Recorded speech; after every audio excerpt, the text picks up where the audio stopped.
Sejak Allah berfirman dan melepaskan panah kehidupan untuk menumbuhkan tunas-tunas muda, tetapi kini waktu sepertinya berhenti, lajunya tertahan oleh pekatnya duka oleh nurani yang bertanya, mengapa dia mau menggantikan diri ini di atas sana?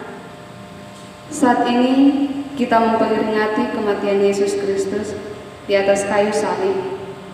Kematian Yesus Kristus adalah wujud nyata kasih Allah kepada dunia dan manusia. Kasih yang berkorban bagi sesama, kasih yang dapat dilihat, didengar, disentuh dan dirasakan.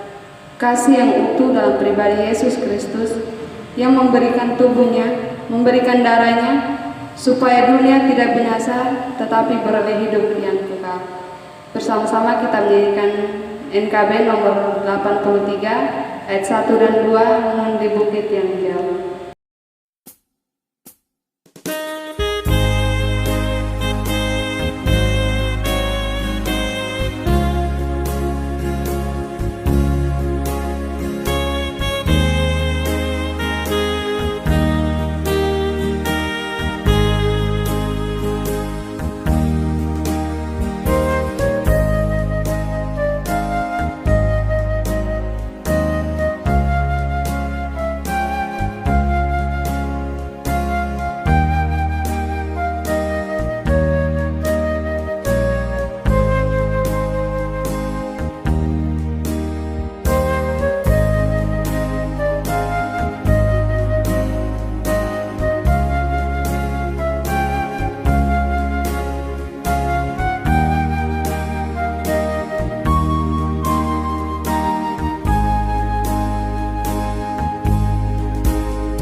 Ketika mereka membawa Yesus, mereka menahan seorang yang bernama Simon dari Kirene, yang baru datang dari luar kota, lalu diletakkan salib itu di atas bahunya, supaya dipikulnya sambil mengikuti Yesus.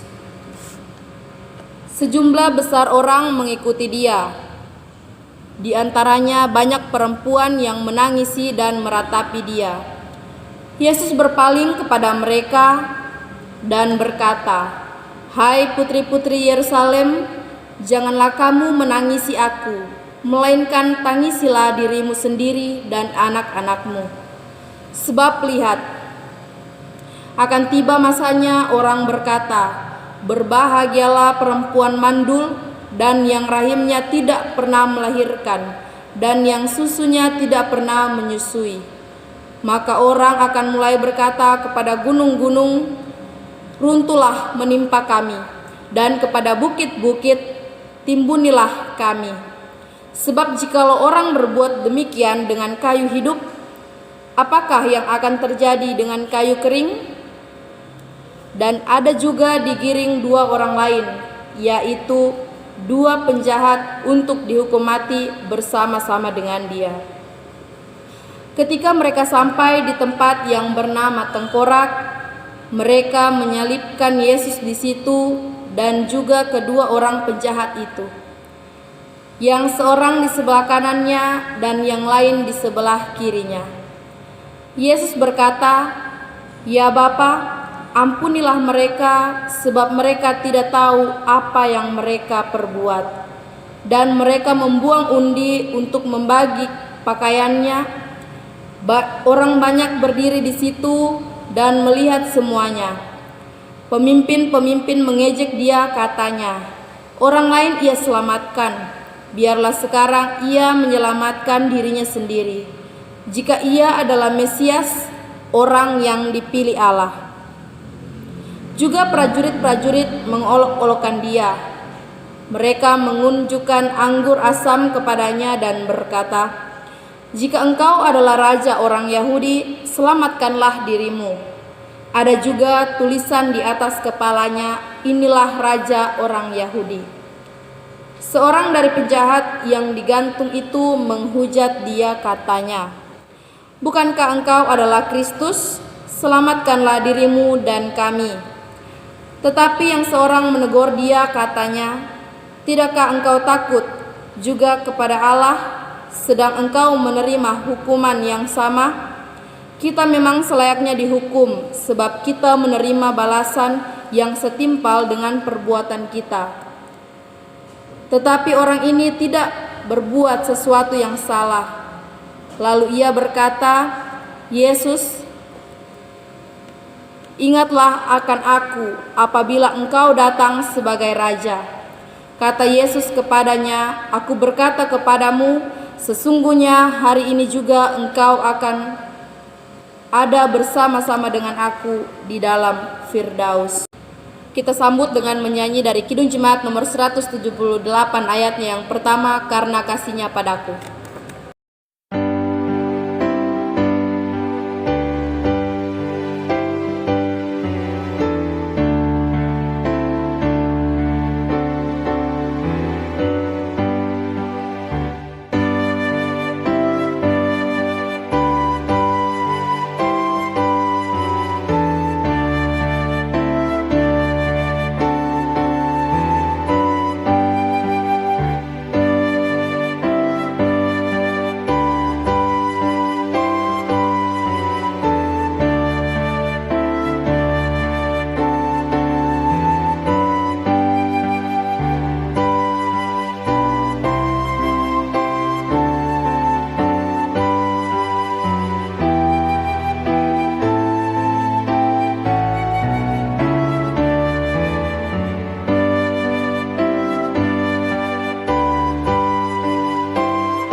Saudara-saudari jemaat yang diberkati Tuhan, meskipun kita masih dalam suasana pandemi COVID-19, marilah kita di hari Jumat Agung ini kembali memandang kepada kasih Allah yang menghantar kita kepadanya untuk menikmati persekutuan dengannya, serta menemukan pertolongan kita pada waktunya. Namun, kiranya peringatan akan kematian Tuhan Yesus tidak kehilangan makna, melainkan tetap dihayati sebagai bentuk cinta dan bela rasa Tuhan Yesus kepada kita. Bersama-sama kita menyanyikan lagu dari Kidung Jemaat nomor 368 ayat yang pertama, "Pada kaki salibmu."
pesan dan salam. Pertolongan kita adalah dalam nama Tuhan yang menjadikan langit dan bumi, yang tetap setia untuk selama-lamanya dan tidak meninggalkan perbuatan tangannya. Kasih karunia menyertai kamu dan damai sejahtera dari Allah Bapa kita dan dari Tuhan Yesus Kristus yang telah menyerahkan dirinya karena dosa-dosa kita untuk melepaskan kita dari dunia jahat yang sekarang ini menurut kehendak Allah dan Bapa kita. Baginya lah kemuliaan selama-lamanya. Amin. Jemaat dipersilakan duduk kembali. Saudara-saudari jemaat yang diberkati Tuhan, mari kita mengaku dosa kita di hadapan Allah. Kita berdoa. Bapa kami dalam kerajaan surga, hari ini kami memperingati akan kasih-Mu yang begitu besar atas kami yang berdosa ini. Atas kasih dan syukur karena telah melakukan segala sesuatu untuk hidup kami, melalui sengsara-Mu di atas kayu salib dan rela mati demi menebus dosa kami. Inilah yang membuat kami sadar bahwa kami sangat berharga bagi-Mu ya Allah. Tolonglah kami yang lemah ini agar selalu hidup dalam pengharapan dan pertobatan, bahwa kami telah menerima pengampunan dosa dan keselamatan di dalam nama Tuhan Yesus Kristus, Juru Selamat kami yang hidup. Kami berdoa. Amin. Bersama-sama kita menyanyikan Kidung Jemaat nomor 183 ayat 1 dan 2, menjulang nyata atas bukit Kala.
Berita anugerah Allah, jemaat dipersilakan berdiri.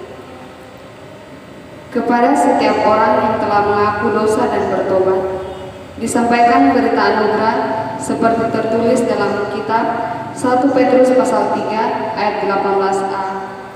Sebab juga Kristus telah mati sekali untuk segala dosa kita, Ia yang benar untuk orang-orang yang tidak benar, supaya Ia membawa kita kepada Allah. Menyambut berita anugerah Allah, bersama-sama kita menyanyi NKB nomor 15, Hidup yang Penuh Berbeban.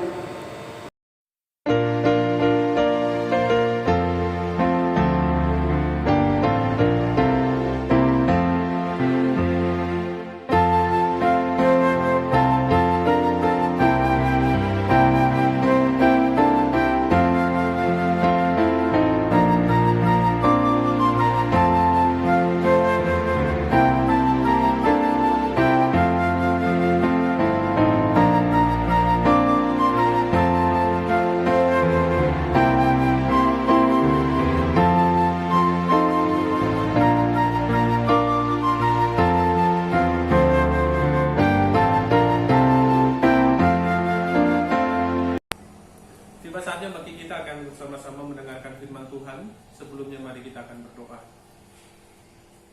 Tuhan Yesus, kami sungguh bersyukur kembali diberikan kesempatan oleh Tuhan untuk bersama-sama merayakan Jumat Agung.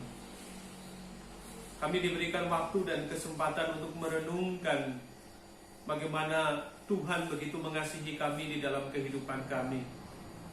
Kami hendak merenungkan sabda dan kebenaran firman-Mu Tuhan.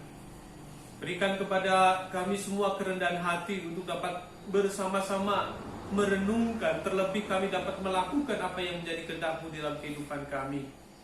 Urapi hamba-Mu, urapi kami semua. Terima kasih Tuhan Yesus, kami akan mendengar firman-Mu. Kami siap mendengar dan melakukan firman-Mu. Amin.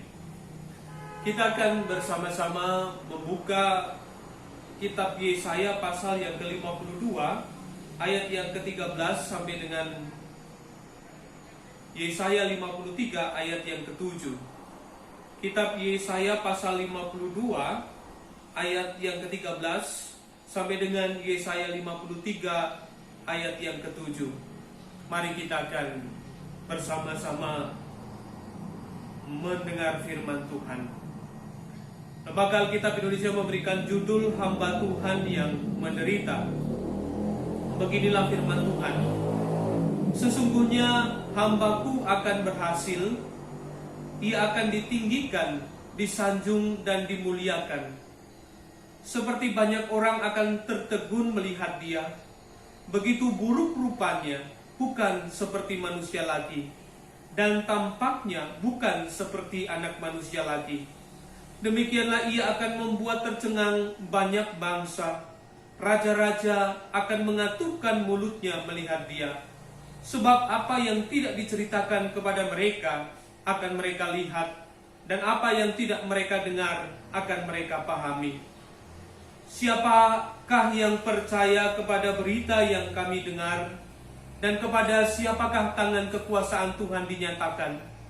Sebagai taruk ia tumbuh di hadapan Tuhan, dan sebagai tunas dari tanah kering. Ia tidak tampan, dan semaraknya pun tidak ada, sehingga kita memandang dia. Dan rupa pun tidak ada, sehingga kita menginginkannya. Ia dihina dan dihindari orang, seorang yang penuh kesengsaraan dan yang biasa menderita kesakitan. Ia sangat dihina sehingga orang menutup mukanya terhadap dia, dan bagi kita pun dia tidak masuk hitungan. Tetapi sesungguhnya penyakit kitalah yang ditanggungnya, dan kesengsaraan kita yang dipikulnya. Padahal kita mengira dia kena tulah, dipukul dan ditindas Allah. Tetapi dia tertikam oleh karena pemberontakan kita, dia diremukkan oleh karena kejahatan kita. Ganjaran yang mendatangkan keselamatan bagi kita ditimpakan kepadanya, dan oleh bilur-bilurnya kita menjadi sembuh. Kita sekalian sesat seperti domba, masing-masing kita mengambil jalannya sendiri, tetapi Tuhan menimpakan kepadanya kejahatan kita sekalian. Dia dianiaya, tetapi dia membiarkan diri ditindas dan tidak membuka mulutnya, seperti anak domba yang dibawa ke pembantaian, seperti induk domba yang keluh di depan orang-orang yang menggunting bulunya. Ia tidak membuka mulutnya. Sejauh pembacaan firman Tuhan, yang berbahagia adalah setiap kita yang setia untuk mendengar, merenungkan, bahkan melakukan firman Tuhan. Saudara-saudari yang dikasihi oleh Tuhan, saya akan memberikan tema Allah yang menderita. Saudara-saudari yang dikasihi oleh Tuhan, tantangan zaman pada saat ini cukup nampak. Dua, penderitaan dan ateisme. Bahkan konon katanya kemarin di Amerika, pemilihan presiden itu dikaitkan dengan dua kubu gitu. Satu kubu konservatif dan satu kubu dari ateis. Dan konon katanya yang ateis menang. Tetapi kalau melihat situasi yang terjadi, lalu kita mendengar apa yang pernah diungkapkan oleh seorang teolog Jerman yang bernama Jürgen Moltmann. Dia mengatakan tantangan ateisme memang ada, semakin masif. Tetapi sebenarnya di akhir abad 20-21 ini, ateisme itu sepertinya dangkal dan banal. Kenapa Moltmann mengatakan demikian? Banal artinya sebenarnya mereka kurang kreatif ya. Membosankan, mengulangi tema-tema itu saja. Yang selalu mereka tanyakan adalah, apakah ada Allah? Kalau ada, apa buktinya? Kalau kita berdebat tentang bukti sebenarnya begitu banyak. Tetapi sesungguhnya yang lebih mengkhawatirkan adalah tema tentang penderitaan. Kenapa demikian? Begitu banyak orang yang justru tidak bisa memahami penderitaan di tengah tantangan zaman ini. Ada begitu banyak orang yang tidak mengerti bagaimana menghadapi penderitaan. Bahkan ada teolog-teolog yang mencoba mendefinisikan, memikirkan, mencari jawaban. Biasanya disebut sebagai teodisi. Mereka mulai mempertanyakan dan bertanya, kalau memang Allah baik dan berdaulat, kenapa harus ada penderitaan? Kalau memang Allah baik dan berdaulat, kenapa orang-orang yang mengikut Tuhan dianiaya? Bahkan beberapa kali kita mendengar bahwa gereja harus dibom, gereja harus mendapatkan penganiayaan dan sebagainya. Bagi orang-orang tertentu, ini justru akan menjadi pertanyaan. Kalau demikian, kalau memang ada Allah, kenapa ada ketidakadilan? Kalau memang ada Allah, mengapa ada penganiayaan? Lalu pada akhirnya mereka akan bertanya, pada ujung-ujungnya mereka akan berpikir, benarkah ada Tuhan? Tentu ini sebenarnya yang perlu direnungkan oleh setiap orang percaya. Pertanyaan yang seharusnya membuat kita bergumul tentang teologi kita. Teologi yang menjawab kesulitan di dalam dunia, realitas penderitaan. Pertanyaan ini valid untuk dijawab, harus digumulkan oleh setiap kita sebagai orang-orang yang percaya kepada Tuhan. Mengapa kesulitan yang hebat ini terjadi di atas dunia, di dalam dunia, dan di mana Allah? Saudara-saudari yang dikasihi oleh Tuhan, Yesaya 52 sampai dengan 53 merangkum tentang doktrin Allah yang memberitakan kepada kita tentang Allah yang menderita. Ini merupakan nubuatan bagaimana Tuhan Yesus yang lahir lalu menderita di atas kayu salib menebus dosa kita sebagai umat manusia. Yesaya 52 sampai 53 ini memberitakan kepada kita tentang tema yang begitu menarik. Dan Allah mengatakan bahwa dirinya adalah Allah yang menderita bersama-sama dengan umatnya. Allah mengungkapkan bahwa dia adalah Allah yang menderita karena umatnya. Dan Allah mengatakan dia adalah Allah yang menderita bagi umatnya. Tema tentang Allah yang menderita bagi umatnya tentu tidak masuk akal bagi orang Yahudi. Mengapa Allah harus menderita? Tentu tidak masuk akal bagi agama-agama yang lain.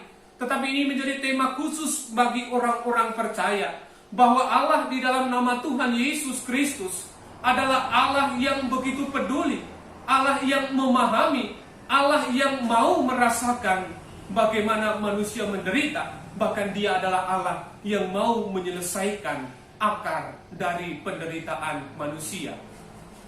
Yang pertama, hal yang penting yang diungkapkan oleh Yesaya adalah mengapa Allah menderita. Yesaya mengungkapkan mulai dari pasal yang ke-40, dia mengatakan Allah menderita karena umatnya. Allah menyatakan diri sebagai Allah yang sakit hati ketika ada ketidakadilan. Allah yang mengungkapkan dirinya sebagai Allah yang peduli ketika umatnya menghadapi penganiayaan yang begitu hebat. Allah menjadi Allah yang begitu merasakan derita dan pergumulan umatnya. Itu yang diungkapkan. Ketika Allah sakit hati, apa yang dilakukan oleh Allah? Alkitab menjelaskan Allah menjadi murka. Saudara-saudari yang dikasihi oleh Tuhan, Allah menjadi murka merupakan realitas Alkitab yang ditolak oleh begitu banyak orang. Mereka menganggap Allah tidak mungkin akan marah, Allah tidak mungkin akan bertindak lalu menghukum orang-orang karena Dia adalah Allah yang penuh dengan kasih. Realitas ini bertentangan dengan apa yang ada di dalam Alkitab. Kita harus mengerti bahwa kemarahan Allah adalah bukti daripada kasih-Nya. Kasih itu berkaitan dengan murka. Murka adalah kasih yang disakiti. Ingatlah ketika seseorang memberikan kasihnya kepada orang lain, lalu orang mengabaikan, pasti ada perasaan sakit.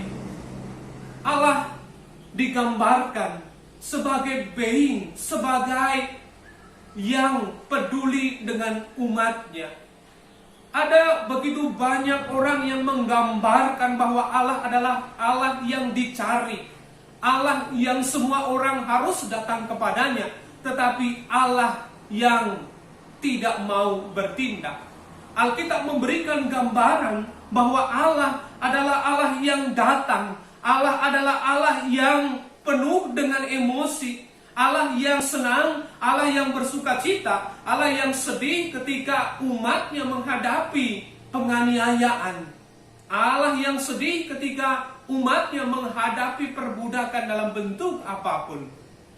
Saudara-saudari yang dikasihi oleh Tuhan, percaya Allah itu ada. Allah itu adalah Allah yang ada tapi tidak perlu banyak berkait dengan hidup manusia. Itu sama dengan deisme. Dan itu merupakan keyakinan yang melenceng. Allah sesungguhnya adalah Allah yang peduli dan Allah yang bertindak di dalam kehidupan manusia. Maka kitab Yesaya menceritakan kepada kita di dalam nubuatan yang dikenapi di dalam Tuhan Yesus, Allah yang merasakan begitu umatnya menghadapi penganiayaan dan penderitaan, ia merasa sakit hati dan ia bertindak untuk menyelamatkan umatnya. Saudara-saudari yang dikasihi Tuhan, jadi ketika ada pertanyaan, mengapa bisa ada penderitaan di sini, di mana Tuhan waktu kita menderita sampai sekarang ada penderitaan? Tuhan sebenarnya mengatakan kepada kita, aku sedang sakit hati melihat apa yang terjadi. Lalu kita bertanya, kapan sebenarnya Tuhan bertindak? Yesaya pasal yang ke-40 memberikan penjelasan, Tuhan bertindak dengan cara yang tidak bisa diatur oleh siapapun. Dia mengatur caranya dengan bijaksana dan caranya yang paling tepat. Namun kalau dia belum menyatakan tindakan untuk memperbaiki ciptaannya, untuk menunjukkan kepedulian dan kasihnya, ada waktunya Tuhan. Tetapi Yesaya menunjukkan, itu sudah dibuktikan di atas kayu salib. Ketika dia harus tergantung menderita, itu menunjukkan bahwa Allah adalah Allah yang mau menderita karena umatnya. Saudara-saudari yang dikasihi oleh Tuhan, lalu yang kedua yang harus kita perhatikan adalah bagaimana Allah menderita. Allah adalah Allah yang menderita bersama dengan umatnya. Tuhan bukan cuma Tuhan yang menderita karena orang-orang yang disakiti, tapi Dia adalah Tuhan yang disakiti bersama-sama dengan umatnya. Mengapa demikian?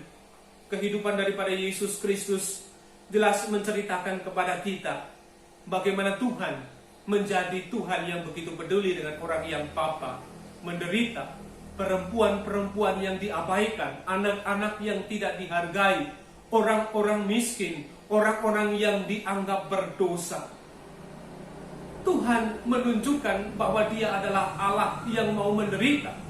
Bahkan ketika Dia di atas kayu salib, Dia sedang menunjukkan bahwa Dia mau diidentikan dengan kita yang paling rendah. Dia mau diidentikan kita dengan orang yang sebenarnya tidak memiliki apapun, dan kita pada akhirnya ditebus oleh Dia. Tuhan tidak pura-pura dengan retorika kosong dan mengatakan, waktu aku ada di dunia aku diidentikan dengan mereka yang paling lemah, tetapi Dia menunjukkan dirinya bahwa Dia memang sama dengan orang-orang yang paling lemah. Dia makan, duduk bersama, bahkan Dia harus menderita di atas kayu salib bagi orang yang berdosa. Tentu ini menjadi pertanyaan bagi kita. Ketika dunia menderita, di manakah kita? Ketika orang menderita, di manakah orang-orang percaya? Kita sudah mengerti, kalau kita selalu bertanya di mana Tuhan dalam setiap situasi, kita sedang berteodisi. Tetapi secara praktis sesungguhnya kita tahu Yesus sudah menyelesaikan. Dan itu juga harus menjadi perintah bagi kita. Secara praktis, kita tidak boleh mengabaikan orang-orang yang rendah, sama seperti Kristus mempedulikan orang-orang yang rendah. Secara praktis kita seharusnya menyisihkan uang untuk menolong orang-orang miskin. Ada budget khusus untuk menolong mereka.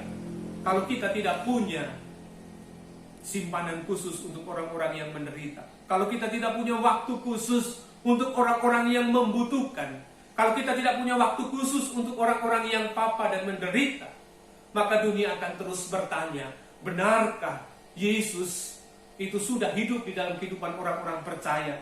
Benarkah Yesus menderita bersama dengan umatnya? Karena umatnya juga harus ikut bersama-sama menderita dengan orang-orang yang ada dalam dunia ini. Sehingga kita juga setidaknya menjadi gambaran bahwa memang Yesus telah menderita, dan kita menunjukkan secara praktis dan nyata dalam kepedulian kita bagi orang-orang yang menderita. Alkitab dengan jelas mengatakan Yesus menderita di atas kayu salib untuk menunjukkan kepeduliannya. Hidupnya identik dengan orang-orang yang rendah untuk menunjukkan kepeduliannya bagi orang-orang yang papa dan menderita. Yang ketiga, saudara-saudari yang dikasihi Tuhan, untuk apa dan bagi siapa sebenarnya Allah menderita? Jelas, menurut kesaksian kitab Yesaya, Allah adalah Allah yang menderita bagi umatnya. Di sini kita melihat keunikan daripada salib Yesus. Allah menderita bagi umatnya adalah karena umatnya berada di dalam perbudakan dosa. Allah menderita bagi umatnya supaya umatnya tidak perlu menderita lagi. Allah menderita untuk membebaskan umatnya dari kesengsaraan hidup di dalam dosa.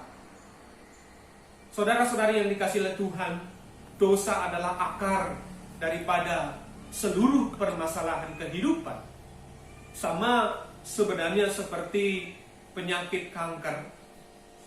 Kalau tidak disembuhkan, tidak diobati dari akar-akarnya, dosa akan menjalar dan pada akhirnya akan membawa kematian bagi orang-orang yang hidup di dalamnya.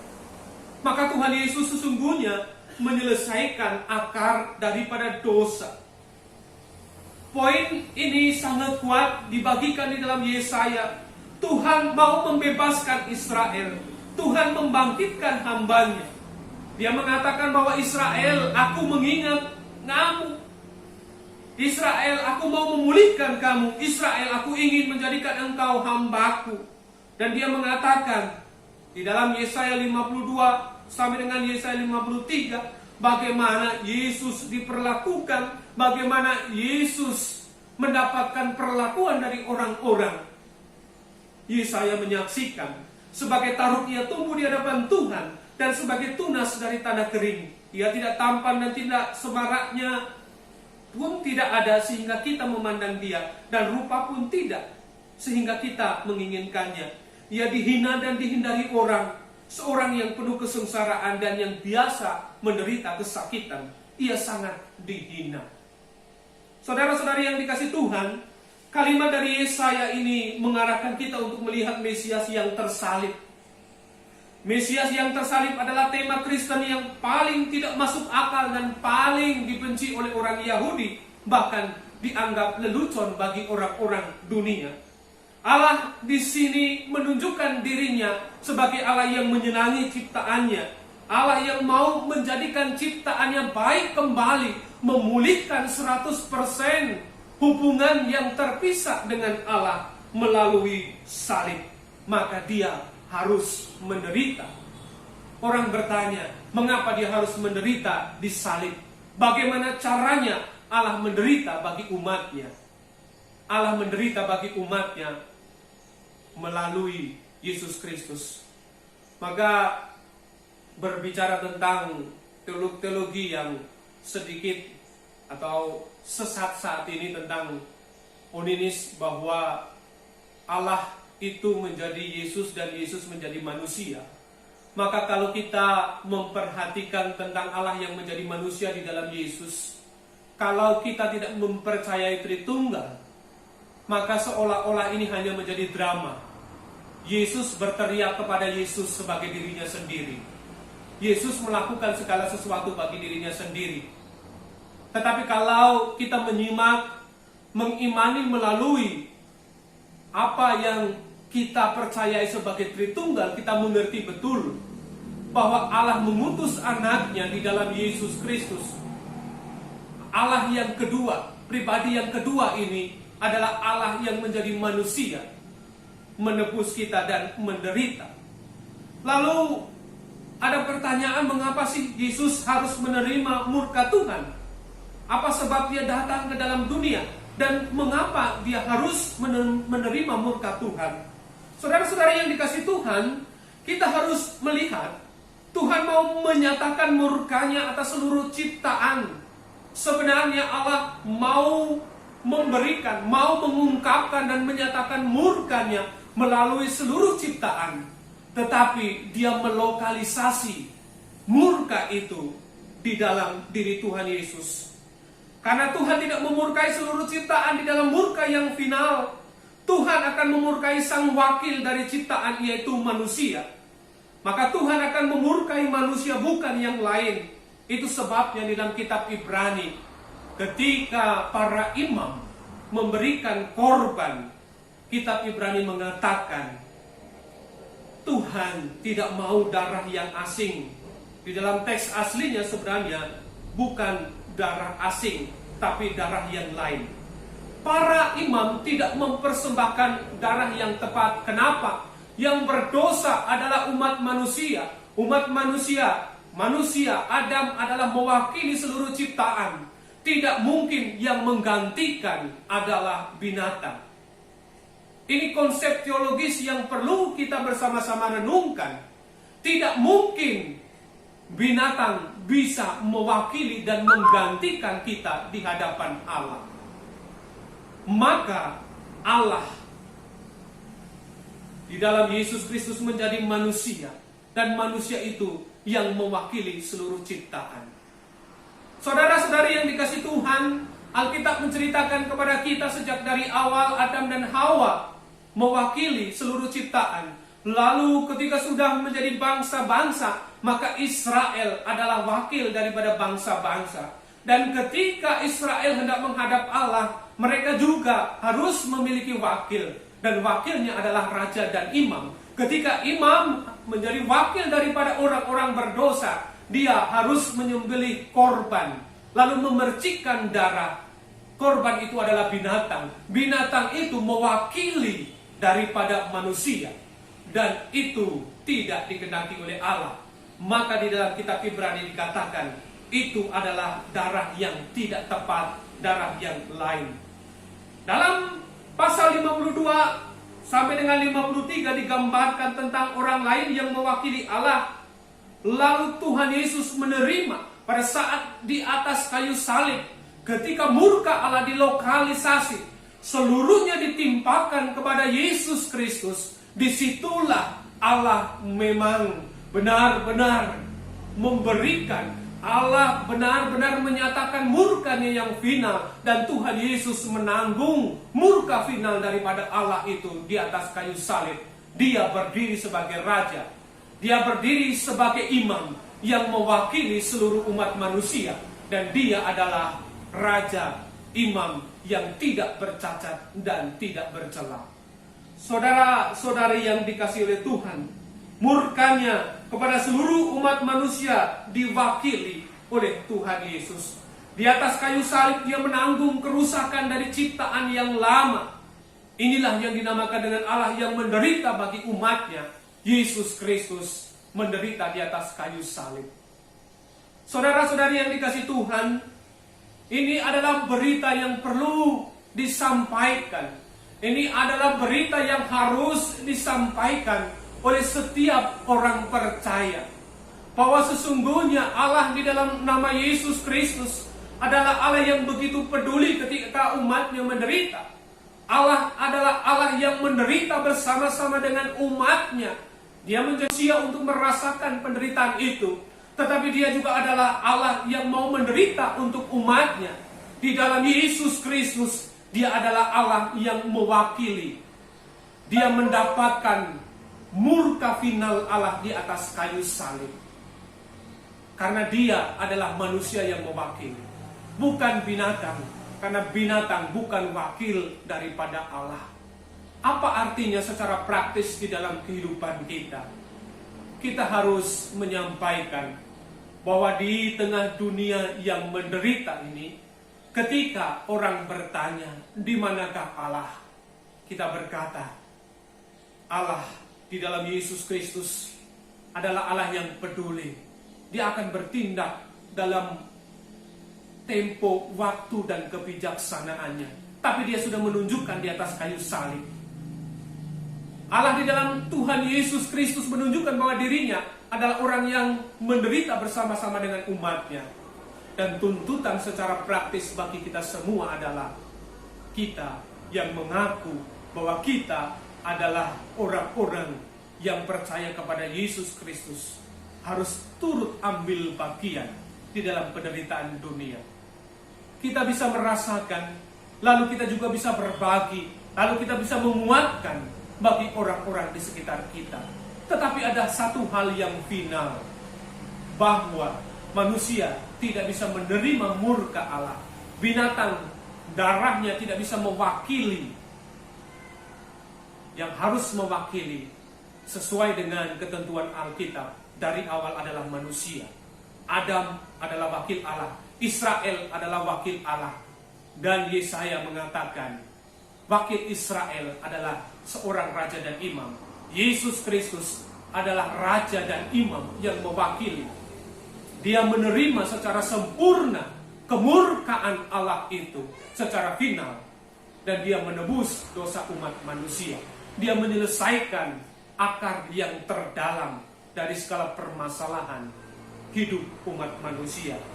Saudara-saudara yang dikasihi Tuhan, maka digantungnya Kristus di atas kayu salib adalah tanda puncak bahwa Tuhan menderita karena umatnya. Tuhan menderita bersama umatnya dan Tuhan menderita bagi umatnya. Kiranya Tuhan menggerakkan kita untuk mampu menjalankan kehidupan Kristen, merenungkan arti salib bagi kita, merenungkan arti salib bagi dunia, merenungkan arti salib bagi keselamatan. Bahwa tanpa salib kita manusia tidak mungkin akan diperdamaikan dengan Allah. Tanpa hamba Allah yang menderita, yang darahnya dicurahkan di atas kayu salib, kita tidak mungkin akan bisa berdamai dengan Allah. Dan keselamatan tidak mungkin akan kita dapatkan. Ini yang harus kita beritakan dan sampaikan kepada dunia. Allah tetap berkarya, Allah tetap bertindak dalam kebijaksanaannya. Satu hal yang harus kita ingat, akar daripada permasalahan manusia, dosa diselesaikan oleh Tuhan Yesus. Sehingga kita bisa berdoa meminta kepada Tuhan, sehingga kita bisa bersekutu dengan Tuhan, sehingga kita bisa menghadapi tantangan kehidupan ini. Kiranya firman Tuhan menjadi bekal bagi kita. Selamat merayakan Jumat Agung. Selamat merenungkan salib Yesus Kristus. Tanpa salib, tanpa hamba yang menderita, kita hanya akan berakhir pada kesia-siaan. Tuhan Yesus memberkati kita semua. Sekali lagi, selamat merayakan Jumat Agung. Tuhan memberkati. Saudara-saudara, kita silakan berdiri. Saudara-saudari jemaat yang diberkati Tuhan, marilah kita bersama-sama segala orang Kristen di sepanjang segala abad dan yang ada di segala tempat, kita mengikrarkan pengakuan iman Kristen yang suci menurut pengakuan iman Rasuli. Kita ucapkan bersama-sama.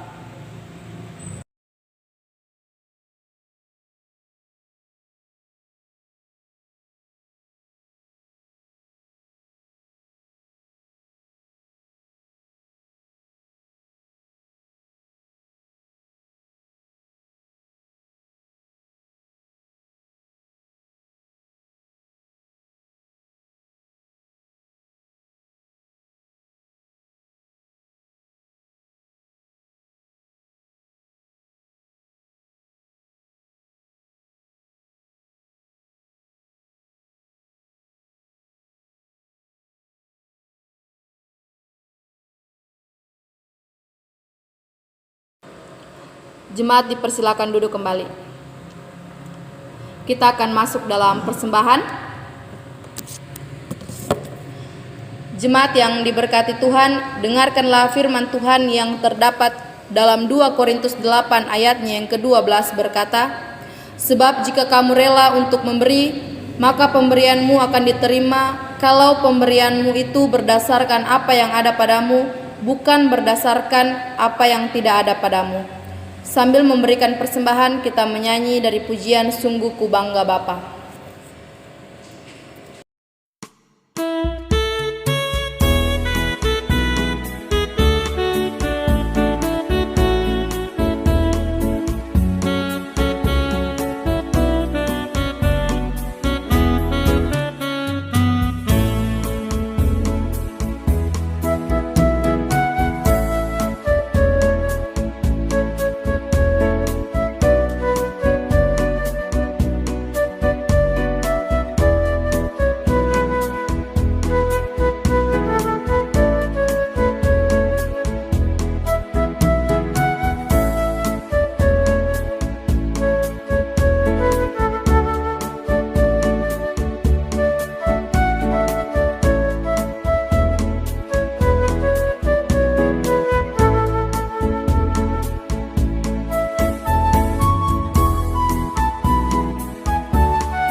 Terpuji kekal namamu ya Tuhan Allah, Allah yang kami sembah di dalam nama anakmu Yesus Kristus, Tuhan dan Juru Selamat kami hidup. Pada kesempatan kali ini, kami datang mempersembahkan syukur kami ya Tuhan Allah, untuk cinta kasih Tuhan, penyertaan Tuhan, serta kuasa Tuhan yang boleh dapat kami alami di tengah-tengah kehidupan kami. Teristimewa ya Tuhan, pada hari ini kami boleh beribadah dalam ibadah Jumat Agung untuk memperingati kematian Tuhan Yesus Kristus di kayu salib untuk menebus dosa-dosa kami umat manusia. Dalam peribadahan kami ya Tuhan, kami mengucap syukur karena kami telah diperdengarkan akan kebenaran firman-Mu. Biarlah firman-Mu tadi ya Tuhan boleh selalu kami ingat dan dapat kami pahami dengan benar di dalam kehidupan kami, umat-Mu. Terima kasih ya Tuhan Allah, terima kasih. Kami berdoa bagi hamba-Mu yang telah menyampaikan akan kebenaran firman-Mu. Biarlah Tuhan memberkati ia, menyertai ia dalam tugas dan tanggung jawabnya. Biarlah melalui tugas dan tanggung jawabnya, nama Tuhan dapat dipermuliakan di tengah-tengah dunia ini. Terima kasih ya Tuhan, terima kasih. Kami telah memberikan persembahan syukur kami. Biarlah persembahan ini ya Tuhan dapat dipakai dan dipergunakan dengan baik untuk menunjang pelayanan di tengah-tengah kampus kami. Biarlah melalui persembahan syukur kami ini dapat membawa hormat dan kemuliaan bagi nama Tuhan semata-mata. Terima kasih ya Tuhan, terima kasih. Kami berdoa bagi kampus tercinta kami, dari ketua, para dosen dan staf, serta kami mahasiswa-mahasiswi. Kiranya Tuhan terus memberkati kami, memberikan kekuatan kepada kami, agar kami boleh menjalankan tugas dan tanggung jawab kami sesuai dan seturut kehendak Tuhan semata-mata. Terima kasih ya Tuhan. Dalam perencanaan kami ya Tuhan, kami akan berencana untuk melakukan kegiatan perayaan Paskah dari besok dan sampai hari Minggu. Segala rencana kami dan kegiatan kami nanti kami serahkan ke dalam tangan pengasihan Tuhan. Biarlah Tuhan turut campur tangan di dalamnya. Biar setiap apa yang kami lakukan itu dapat berjalan dengan baik dan itu membawa hormat bagi kemuliaan nama Tuhan semata-mata. Tak lupa juga kami ya Tuhan berdoa bagi bangsa dan negara kami. Tuhan terus memberkati, menaungi bangsa dan negara kami. Memberkati, memberikan hikmat bagi para pemimpin kami. dari pusat hingga ke pelosok daerah-daerah. Kami pun berdoa ya Tuhan, bagi para tim medis yang hingga pada saat ini terus bekerja dan melayani. Kiranya Tuhan berikan kesehatan kekuatan kepada mereka, biarlah mereka bekerja, menjalankan tugas dan tanggung jawab mereka sesuai dan seturut dengan kehendak Tuhan semata-mata. Terima kasih ya Tuhan, terima kasih. Seluruh kehidupan kami, dimanapun kami berada, kami hanya mau serahkan dan pertaruhkan ke dalam tangan-Mu yang penuh kasih. Dalam nama Tuhan Yesus Kristus, Tuhan dan Juru Selamat kami yang hidup, kami berdoa. Amin. Saudara-saudara dipersilakan untuk berdiri. Kita akan menutup ibadah kita pada saat ini. Kita menyanyi dari NKB nomor 17, ayat yang pertama dan ayat yang ketiga, Agunglah kasih Allahku.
Saudara-saudari jemaat yang diberkati Tuhan, marilah kita mengarahkan hati dan pikiran kita untuk menerima berkat Tuhan.